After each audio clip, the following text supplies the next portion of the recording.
નમસ્કાર, અત્યાર સુધી તમામ ખાસ સમાચારો સાથે હું છું ઝરણા। સીડીએસ જનરલ બિપિન રાવતના આજે અંતિમ સંસ્કાર કરવામાં આવશે। બપોરે 2 વાગ્યાથી નિવાસ સ્થાનેથી તેમની જે અંતિમ देख रहे हैं कि तमाम बड़े अधिकारी जो है वो भी मौजूद हैं और ये वो ट्रक है जिस पर पार्थिव शरीर रखा गया है जनरल रावत का। यहाँ आप देख सकते हैं कि लोग किस तरह से पुष्प वर्षा कर रहे हैं। लगातार जो है भारी संख्या में लोग पहुंचे हुए थे। ये वो वाहन है, ये इसी गाड़ी में जो हम देख रहे हैं कि पार्थिव शरीर रखा हुआ है। हालांकि लोगों को पुलिस मना कर रही है कि वो बीच सड़क पर ना आए और दूर से ही अपनी श्रद्धांजलि अर्पित करें ताकि सबकी सुरक्षा भी रहे। और बड़ी संख्या में काफिला जो काफी लंबा दिख रहा है, दूर तक हम देख रहे हैं कि गाड़ियां जो हैं वो मौजूद हैं। इसमें तीनों ही सेनाओं के ऑफिसर्स भी मौजूद हैं, जवान मौजूद हैं और सब आगे बढ़ रहे हैं। ये जो अंतिम सफर की गाड़ियां हैं, ये पूरी सारी गाड़ी जो थी रोड से आगे बढ़ेगी और आगे ये बरार स्क्वायर तक जाएगी, जहां पर आर्मी के कैंटोनमेंट एरिया में जो है शमशान भूमि है आर्मी के लिए, वहां पर जो है इनको ले जाया जाएगा। और देख रहे हैं हम कि दिल्ली पुलिस के जो जवान है वो काफी ज्यादा एक्टिव है। बड़ी संख्या में गाड़ियां नजर आ रही हैं। अब जो ऑफिसर्स की गाड़ियां हैं तीनों सेनाओं की, वो ऑफिसर सब पीछे पीछे जा रहे हैं। पार्थिव शरीर की जो गाड़ी है आगे, उनके पीछे ये काफिला पूरा आगे बढ़ रहा है और ये हमारे सामने से भी गुजर रहा है। बड़ी संख्या में गाड़ियां हैं। दूर तक जहां तक हम नजर डाल रहे हैं वहां तक जो है गाड़ियां मौजूद हैं। और खास करके हम देखें तो तीनों सेनाओं से जुड़े हुए अधिकारी और जवान जो है वो बड़ी संख्या में मौजूद हैं। आम लोगों की बात करें तो सड़कों पर, पूरी सड़क पर जो के कामराज मार्ग है वहां से ले करके हम अगर बात करें बरार स्क्वायर तक, तो जगह जगह पर जो है लोग मौजूद है तिरंगा झंडा हाथ में लेकर के। आप देख भी सकते हैं कि किस तरह से हम अपने दर्शकों को बता रहे हैं कि बड़ी संख्या में लोग जो है फूल माला तिरंगा लेकर के यहाँ पर अंतिम श्रद्धांजलि देने के लिए पहुंचे हुए हैं। लगातार ट्रकों के काफिले गुजर रहे हैं और हम देख रहे हैं कि ये जो है नेवी, एयरफोर्स और आर्मी की गाड़ियां गुजर रही हैं। पूरे प्रोटोकॉल के साथ अंतिम विदाई दी जाएगी, उसकी सारी तैयारी की गई है। और बरार स्क्वायर अब थोड़ी ही देर में यहाँ से जो है ये काफिला पहुँच जाएगा। अंतिम जो सफर है वो थोड़ी ही देर में बरार स्क्वायर तक पहुँच जाएगा। क्योंकि हम देख रहे हैं कि बड़ी संख्या में गाड़ियाँ हैं तो एक छोर से दूसरे छोर को पहुँचने में काफ़ी समय लग सकता है, लेकिन लोग जो है नम आंखों के साथ विदाई दे रहे हैं। हम देख रहे हैं कि उत्तराखंड से बड़ी संख्या में लोग यहाँ पहुँचे हुए हैं। पूरा देश गमगीन है और ये बात बार बार कही जा रही कि जिस मौत पर लोग गमगीन हो, आम लोग दुखी हो, तो समझिए कि वो जिंदगी बड़ी रही है, सफल रही है। जनरल रावत ने जिस तरह का योगदान आर्मी में दिया और भारतीय सेना को मजबूत करने का काम किया, एक तरह से संकल्प लिया था, तकनीकी तौर पर हो या फिर महिलाओं को लेकर के हो, प्लानिंग की बात करें तो किस तरह से भारतीय सेना दुनिया में सशक्त सेना बने और मजबूत बने, ताकतवर बने, इन तमाम चीज़ों के लिए लगातार कोशिश की है। कई रिसर्च इस पर किया था और कई तरह की नई शुरुआत की थी पहले सीडीएस बनने के बाद। तो एक बड़ी कमी रही है, एक खाली जगह हुई है जिसको भरना होगा। जो अगले सीडीएस होंगे उनके लिए चुनौती होगी कि जो बेस या फाउंडेशन जनरल रावत ने बनाया है उस पर एक बुलंद इमारत वो किस तरह से खड़ी करें, ये एक बड़ी चुनौती होगी। लेकिन फिलहाल हम देख रहे हैं कि लोग गमगीन हैं। तमाम नेता पहुंचे श्रद्धांजलि देने के लिए। ये सफर अब आगे बढ़ता जा रहा है, जैसा कि मेरे सहयोगी जानकारी दे रहे हैं। जसप्रीत ने भी बताया कि कुछ वक्त का और इंतजार है जब बरार स्क्वायर शमशान घाट पे पार्थिव शरीर पहुंचेगा। और इस बीच आपको ये जरूर बताना चाहेंगे कि जो अंतिम सफर इस वक्त सीडीएस बिपिन रावत और उनकी पत्नी मधुलिका रावत का जारी है, जिनमें आपको जानकारी दे दे कि वहां पर 17 तोपों की सलामी दी जाएगी। करीब 800 जवान बताया जा रहा है कि वहां पर मौजूद रहेंगे, इस वक्त है भी। अंतिम संस्कार के वक्त तीनों सेनाओं के जो है बिगुल वो बजेंगे। सैन्य बैंड शोक जो है वो भी यहाँ पर गीत गाएगा। ये अंतिम विदाई देने का पूरा नियम होता है, ये एक प्रक्रिया होती है क्योंकि देश ने सबसे बड़े सैन्य अधिकारी को यहाँ पर खोया है। अंतिम यात्रा को 99 सैन्य कर्मी स्कॉट करेंगे। साथ ही सेना के जो बैंड है 33 कर्मी बताया जा रहा है कि आखिरी विदाई यहाँ पर देंगे। पूरे सैन्य सम्मान के साथ ये आखिरी विदाई दी जाएगी। लेफ्टिनेंट जनरल स्तर के 6 अफसर भी अपने हाथ में तिरंगा लेकर यहाँ पर मार्च करते हुए, चलते हुए नजर आएंगे।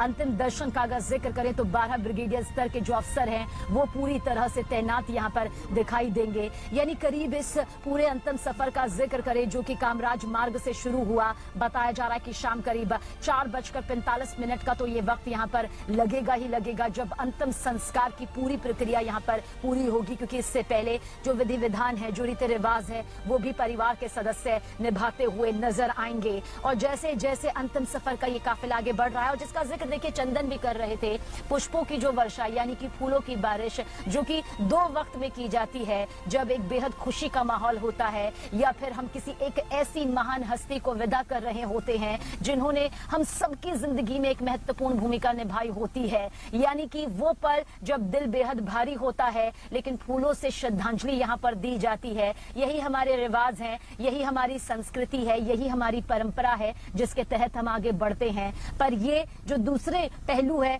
वो यहाँ पर है, यानी कि जो एक दुखद पल है उसके तहत यहाँ पर हम सब श्रद्धांजलि दे रहे हैं। लेकिन जब शहीद यहाँ पर हमारा कोई जवान होता है तो फिर वो जो भावनाएं निकल कर आती हैं वो देश प्रेम से जुड़ जाती हैं। देश प्रेम से जुड़ना लाजमी भी हो जाता है, क्योंकि सीडीएस जनरल बिपिन रावत ने जिस तरह से अपनी जिंदगी को जिंदा दिली से जिया, उसमें किसी भी तरह का कोई खौफ नहीं था। वो निर्भीक थे, बेखौफ थे, बेबाक थे, और इस तरह से अपना दमखम उन्होंने दिखाया कि दुश्मन भी उनसे कांपता था। दुश्मन अपनी जो स्ट्रेटेजी अपनाता था, उनकी रणनीति के आगे वो सभी फेल हो जाते थे। और यही वजह है कि आज हर कोई दुखी है, गमगीन है। कामराज मार्ग से बराड़ स्क्वायर तक ये पूरी अंतिम यात्रा जो है वो निकली हुई है। और साथ ही साथ आपको बताया किस तरह से 3 मूर्ति, 11 मूर्ति, धौलाकुआं, सीडीएस रावत की अंतिम यात्रा बराड़ स्क्वायर तक पहुंचेगी। और बीच की ये जो यात्रा है उसमें मेरे सहयोगी चंदन मौजूद है। अमित पांडे ने आप तक पूरी तस्वीर पहुंचाई। चंदन ने पूरे सिलसिलेवार तरीके से पहुंचाया कि किस तरह से आंखें नम है लेकिन हाथों में फूल है और फूलों की बारिश यहाँ पर की जा रही है कि एक बार आखिरी दर्शन, अंतिम दर्शन। और देखिए जो ये हुजूम उनके साथ दौड़ रहा था, भारत माता की जय के नारे लगाते हुए, बिपिन रावत अमर रहे, उनकी छाप अमिट रहे, जब तक सूरज चांद रहेगा बिपिन रावत का नाम रहेगा। बिपिन रावत जैसा कोई नहीं, देश ने खोया सबसे वीर सपूत। कहा उन्होंने, ये हमारे लिए महज शब्द भर नहीं है, ये हमारे जज्बात है, ये हमारी वो भावनाएं हैं, क्योंकि एक लंबी पारी तो अभी उन्हें और खेलनी थी, लेकिन नियति को कोई नहीं टाल सकता था। जसप्रीत मेरी सहयोगी मेरे साथ बनी हुई है। जसप्रीत, पूरे काफिले को, पूरे इस अंतिम यात्रा को कवर करते हुए हम सब आगे बढ़ रहे हैं। हमारे साथ हमारे न्यूज़ 18 के दर्शक भी आगे बढ़ रहे हैं। क्या कुछ तस्वीर इस वक्त बराड़ स्क्वायर से सामने आ रही हैं? बिल्कुल सबीना, इस वक्त हम लोग मौजूद हैं बराड़ स्क्वायर शमशान घाट पर। मेरे ठीक पीछे आप देखेंगे जहां पर उनका पार्थिव शरीर रखा जाएगा, यहाँ पर उनकी पत्नी मधुलिका रावत का भी पार्थिव शरीर रखा जाएगा और उसके बाद सैन्य अधिकारी उनको पुष्प अर्पित करेंगे। यहीं पर उनका अंतिम संस्कार होगा। देखिए पूरी तैयारी यहाँ पर है प्रोटोकॉल के तहत। यहाँ पर तीनों सेनाओं के जवान मौजूद हैं, 800 जवान इस वक्त यहाँ पर मौजूद हैं और एक एक करके VIP मूवमेंट भी यहाँ पर हो रहा है, क्योंकि रक्षा मंत्री भी यहाँ पर पहुँचने वाले हैं। जो अंतिम यात्रा उनके घर से निकली है कामराज मार्ग से, वो यहाँ पर पहुँचने वाली है। कुछ ही समय और रह गया है। और उधर से अगर हम आपको दिखाएं तो वो तस्वीरें अनिल आप दिखाइए। देखिए वहीं से उनकी अंतिम यात्रा यहाँ पर शमशान घाट पर पहुंचेगी, जहां पर उनको 17 तोपों की सलामी दी जाएगी। जनरल बिपिन रावत जो CDS तो थे, यानी कि सबसे सर्वोच्च पद पर थे सेना में, लेकिन उसके बावजूद वो सबसे ज्यादा लोकप्रिय थे, क्योंकि किसी के भी साथ वो जाते थे, बिना भेदभाव के मिलते थे। और जहां से उनकी अंतिम यात्रा शुरू हुई है कामराज मार्ग पर, दिलचस्प बात यह है कि उनके दरवाजे, उस घर के दरवाजे हर रविवार को सैनिकों के लिए खुले रहते थे। जो उनकी समस्याएं होती थी उसका वो निपटारा करते थे। यही वजह है कि हर तरफ आज मन दुखी है, भारी मन है, मन उदास है और गम का माहौल तो है, लेकिन दूसरी तरफ फक्र है एक ऐसे जाबाज पर जिसने 4 दशक से ज्यादा देश की सेवा की। वो एक सैनिक परिवार में जन्मे, क्योंकि उनके पिता भी सेना में थे। उसके बाद उन्होंने सेना में किस तरीके से उनकी प्रमोशन होते गए और वो सर्वोच्च पद पर पहुंचे, ये भी देखा गया कि जनवरी 2020 में जब उन्होंने CDS का पदभार ग्रहण किया, कई चुनौतियां उनके सामने थी। सारी चुनौतियों को पार करते हुए, चाहे फिर वो सेना का मनोबल बढ़ाना हो, उन सैनिकों के बीच में पहुंचना हो, उनका हालचाल जानना हो, उनकी समस्याओं को निपटाना हो या फिर दुश्मन को ललकारना हो, हर मोर्चे पर बिपिन रावत की पैनी नजर रहती थी। एक कुशल रणनीतिकार के तौर पर उन्होंने देश में कमान संभाली। और चाहे फिर वो सीमा पार से आतंकवादियों का खात्मा हो या फिर हम देखें कि नॉर्थ ईस्ट में उग्रवाद का सफाया हो, नॉर्थ ईस्ट में उन्होंने एक लंबा वक्त गुजारा, जम्मू कश्मीर में उन्होंने ऑपरेशन ऑल आउट की शुरुआत की। और देखिए यही वो बातें हैं, एक लंबी फेरिस्त है, शब्द कम पड़ जाते हैं जब मैं उनकी उपलब्धियों की बात कर रही हूँ। और सुबह से मैं यहाँ पर मौजूद हैं। उससे पहले न्यूज़ 18 इंडिया ने आपको वो तस्वीरें दिखाई जब ब्रिगेडियर JS लिड्डर को वहाँ पर मुखाग्नि दी गई। उनकी बेटी से हमने बातचीत की और उन्होंने कहा कि फौजी कभी मरता नहीं है, और अगर वो नम आंखों से विदाई देंगे, उनकी आंख में आंसू होंगे, तो उनके पिता जो इस वक्त तत्व में विलीन हो गए हैं वो दुखी होंगे, तो एक सैनिक की तरह उनका परिवार भी मजबूत होता है और परिवार को पता होता है कि जब एक सैनिक वर्दी पहनकर देश की सेवा के लिए, देश के लिए आगे बढ़ता है तो फिर सबसे आगे देश होता है। और आप ये तस्वीरें देखिए, इंतजार यहाँ पर हो रहा है। तमाम सैनिक, उनके सीनियर लीडर तो थे क्योंकि प्रोटोकॉल होता है कि एक सर्वोच्च पद पर वो थे, लेकिन वो उनसे ऐसे मिलते थे। बिपिन रावत की जब भी बात होती है, उत्तराखंड की बात करनी यहाँ पर जरूरी होती है और काफी सारे लोग उत्तराखंड से पहुंचे हैं, वहीं पर उनका जन्म हुआ, पौड़ी की वादियों से निकल करके वो यहाँ पर आए और शिखर तक गए। यही वजह है कि विदेश से भी प्रतिक्रियाएं सामने आ रही हैं और परिवार के लिए तो बड़ा मुश्किल वक्त होता है सबीना, कभी नहीं मिटने वाला। वो हमेशा से ये दर्द उनको सालता रहेगा। हम तो सिर्फ कल्पना कर सकते हैं। हम, देश ने एक बहादुर सैनिक को खोया है, देश ने अपने सीडीएस को खोया है, देश ने एक ऐसे वीर सपूत को खोया है जिसके लिए देश प्रेम, देश भावना, राष्ट्रहित सर्वोपरि था।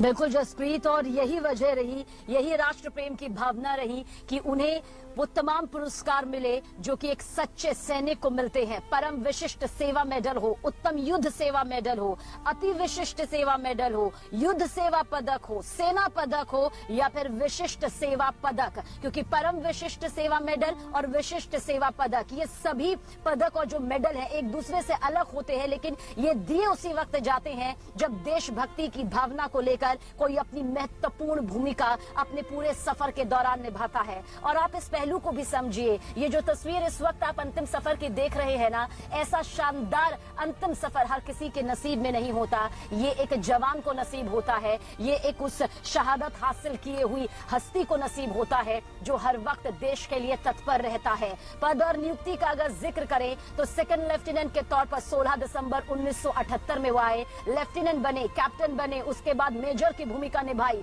लेफ्टिनेंट कर्नल की भूमिका निभाई, कर्नल की, ब्रिगेडियर की, मेजर जनरल की, लेफ्टिनेंट जनरल की और जनरल की, और उसके बाद सीडीएस जनरल बिपिन रावत ने अपनी भूमिका को इस तरह से आगे रखा। अपने 4 दशकों की ये सेवा उन्होंने जिस जाबाजी और जज्बे के साथ निभाई, आज उसी के चलते देखिए ये शानदार अंतिम सफर है। हाँ, ये कहने में हमें कोई गुरेज नहीं कि एक शानदार जिंदगी उन्होंने हमेशा से देश हित के लिए जी, और जो ये सफर निकल रहा है वो भी शानदार है क्योंकि इसमें भी वो पूरा सैन्य सम्मान है, राजकीय सम्मान है जो हर किसी को नसीब नहीं होता। अपने 4 दशकों की सेवा जनरल रावत ने एक brigade commander, general officer, commanding in chief, दक्षिणी कमान, सैन्य संचालन निदेशालय में जनरल स्टाफ ऑफिसर ग्रेड 2 तमाम तौर पर निभाई, कर्नल सैन्य सचिव के तौर पर निभाई, उप सैन्य सचिव के तौर पर उन्होंने अपनी जिम्मेदारी को बखूबी निभाया, जूनियर कमांड विंग में सैन्य सचिव की शाखा और वरिष्ठ प्रशिक्षक संयुक्त राष्ट्र शांति सेना का भी वो अहम हिस्सा रहे, जहां पर उन्होंने कांगो लोकतांत्रिक गणराज्य में एक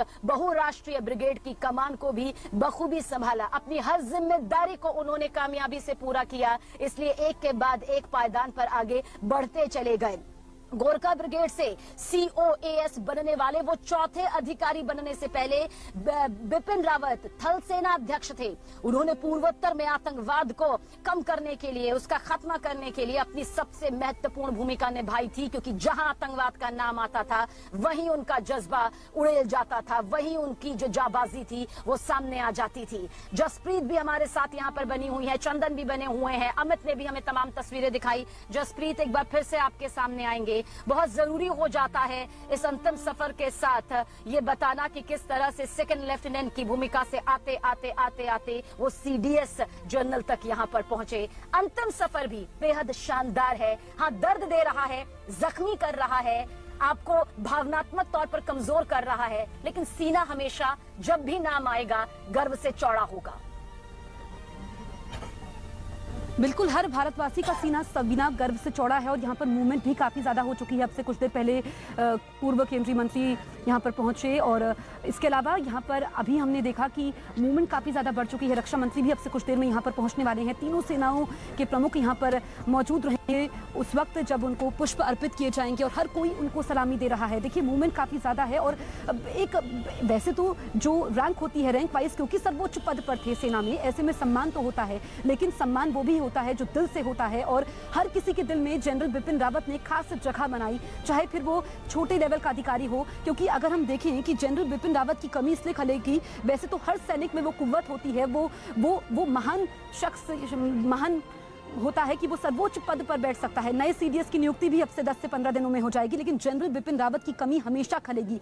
कमी इसलिए खलेगी क्योंकि हर मोर्चे पर देखिए कि वो कूटनीति को बेहतर तरीके से समझते थे, कुशल रणनीतिकार के तौर पर उन्होंने अहम भूमिका निभाई और इस वक्त भी देश के सामने काफी ज्यादा चुनौती है। चीन आंखें दिखा रहा है और बड़ी एक तरह से कहेंगे कि उन्होंने जो भी बोलते थे सटीक बोलते थे, स्पष्ट बोलते थे और दुश्मन को ललकारते थे। दुश्मन थर थर कांपते थे। यही वजह है कि ऑपरेशन चाहे उनका ऑल आउट रहे को लेकर के काफी ज्यादा आतंकवादियों का खात्मा वहां पर हुआ जम्मू कश्मीर में। और हमने ये भी देखा कि जब से उनकी शहादत की खबर आई, लोगों को लगा कि शायद ये खबर झूठी हो। वो कल्पना नहीं कर सकते थे क्योंकि किस्मत के आगे किसी की नहीं चलती। और ये जब बुधवार को हादसा हुआ, उसके बाद पहले के हादसों की याद आ गई, जब हमने खास लोगों को विमान हादसों में खोया और ये हेलीकॉप्टर दुर्घटनाग्रस्त हुआ जिसमें 13 लोग हमेशा के लिए हमें छोड़कर चले गए। और ये भी देखिए सबीना, विडंबना है कि जब बिपिन रावत निकले थे वो जीवन के अंतिम क्षणों में भी लेक्चर देने वहां पर जा रहे थे तमिलनाडु में, और उस वक्त किसी को नहीं मालूम था कि ऐसा हो जाएगा।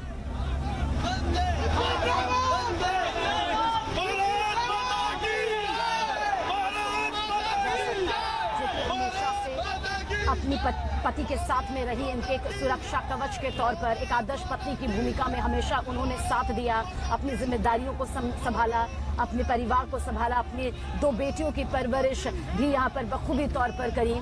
और भारत माता की जय के नारे देखिए किस तरह से गूंज रहे हैं, किस तरह से देश के वीर सपूत की इस अंतिम विदाई पर, इस अंतिम सफर पर भारत माता की जय के नारे उस जोश के साथ लग रहे हैं। किसी ने भी नहीं सोचा था कि जाता जाता साल इतनी तकलीफ दे जाएगा।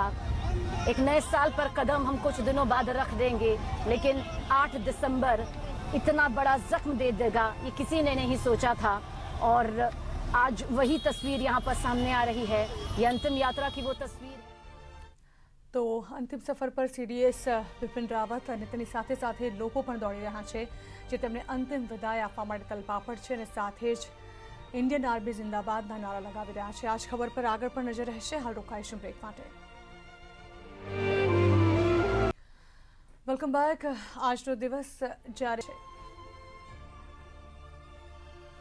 मीडिया का जमावड़ा और इंतजार हो रहा है कि जब बिपिन रावत और उनकी पत्नी मधुलिका रावत का पार्थिव शरीर यहां पर आएगा और सर्वोच्च सेना के पद पर वो पहुंचे, किस तरीके से उनको प्रमोशन मिलते गए। और हमने ये भी देखा कि जनवरी 2020 में जब उन्होंने सीडीएस का पदभार संभाला, क्योंकि जो आसमान में उड़ने वाले, चाहे फाइटर प्लेन की बात करें या फिर समंदर की गहराइयों में सबमरीन की बात करें जो दुश्मन पर नजर रखती है, कैसे सेना का आधुनिकीकरण हो, कैसे मॉडर्न इक्विपमेंट्स सेना को दिए जाए। और हम ये देखें कि अभी तो जो उन्होंने फैसले लिए थे, जो बदलाव उन्होंने किए थे, उसका तो असर दिखना ही शुरू हुआ था। अभी महज 63 साल उनकी उम्र थी जब बदलाव दिखने शुरू हुए थे, जब देश को बिपिन रावत जैसे ऑफिसर की सबसे ज्यादा जरूरत थी, उस वक्त वो हमें छोड़कर चले गए। और जब ये खबर आई बुधवार को, 13 लोग इसमें हमारे बीच में नहीं है। इस वक्त एक सैनिक जिंदगी और मौत के बीच जंग लड़ रहे हैं। पूरे देश की दुआएं उनके साथ थी और पूरा देश इस वक्त टेलीविजन स्क्रीन, जो लोग यहाँ पर नहीं पहुंच पा रहे हैं, न्यूज़ 18 इंडिया के माध्यम से इस वक्त ये तस्वीरें वो देख पा रहे हैं। अंतिम यात्रा जो उनकी शुरू हो चुकी है, अब से कुछ देर बाद यहीं पर इसी शमशान भूमि पर बरार स्क्वायर पर उनकी अंतिम यात्रा पहुंचेगी। और आप देखिए वहां से अगर हम दिखाएं तो तमाम सैनिकों की मौजूदगी, इसमें तीनों सेनाओं के सैनिक मौजूद हैं। चाहे हम बात करें वायुसेना की, हम बात करें नेवी की, बात करें आर्मी की, बात करें अर्धसैनिक बलों की, बात करें, तमाम सैनिक यहाँ पर 800 सैनिकों का जमावड़ा। इसके अलावा लोग दूर दूर से पहुंचे हैं क्योंकि ये कैंट एरिया है, कुछ प्रोटोकॉल होता है तो कई लोगों को बाहर ही रोक दिया गया है। बाकायदा यहाँ पर चेकिंग हो रही है। जो मीडिया के लोग हैं जिनके पास आई कार्ड है उनको ही अंदर आने की अनुमति है। ऐसे में आम लोग यहाँ पर नहीं पहुंच पा रहे हैं। लेकिन अगर हम दूर तक जाते हैं, अनिल, जहां तक कैमरे की नजर जाती है, वहां से स्टार्टिंग पॉइंट से जहां से वो काफिला आएगा, तो आप देखेंगे कि पूरा यहाँ पर सैनिक मौजूद हैं और इंतजार हो रहा है अपने जाबाज ऑफिसर का, जिसने तीनों सेनाओं के बीच में कैसे समन्वय बिठाया जाए, कैसे सैनिकों का हौसला बढ़ाया जाए, कैसे उनको ताकत दी जाए, कैसे ताकत जाए, कैसे दुश्मनों को आंख दिखाई जाए, कैसे डटकर हर परिस्थिति का मुकाबला किया जाए, वो बखूबी उन्होंने दिखाया। और तमाम जिम्मेदारियों को छोड़ते हुए, क्योंकि जिम्मेदारी एक जाबाज ऑफिसर की, जिम्मेदारी एक सर्वोच्च पद पर सीडीएस की, जिम्मेदारी एक पिता के तौर पर, तमाम जिम्मेदारियां थी और तमाम बातों का जिक्र वो हमेशा करते रहते थे। जब भी मीडिया से मुखातिब होते थे, हर किसी को वो अपनी बात कहते थे और किसी को निराश नहीं करते थे। जनरल बिपिन रावत जो हमेशा से सेना में आना चाहते थे, देखिए विरासत में उनको ये सब मिला क्योंकि उनके उनके पिता भी आर्मी में रहे और जो डिसिप्लिन होता है, किस तरीके से जुनून होता है, देश के प्रति लगाव होता है, वो उनको विरासत में मिला और अपने पिता की विरासत को उन्होंने ऐसे ही आगे बढ़ाया। बिल्कुल जसप्रीत, और जिस विरासत का आपने जिक्र किया है, हम जरूर बताना चाहेंगे अपने दर्शकों को इन पूरी तस्वीरों के साथ में कि सीडीएस जनरल बिपिन रावत का जो परिवार है वो आज या कल से नहीं बल्कि कई पीढ़ियों से भारतीय सेना में अपनी विशेष सेवा देता रहा है। अगर उनके पिता का जिक्र करें तो लक्ष्मण, तो हाल તેમની અંતિમ વિદાયની સાથે સાથે લોકો પણ દેશવાસીઓ પણ ભારે હૃદય જાણે કે પ્રાર્થના કરી રહ્યા છે કે આ શહીદની આત્માને શાંતિ આપે, પરંતુ સાથે જ લોકોની જે દુઃખની લાગણી છે તે રસ્તાઓ પર જાણે કે જોવા મળી રહી છે। લગાતાર આ સમાચારો પર નજર, હાલ રોકાઈએ બ્રેક માટે।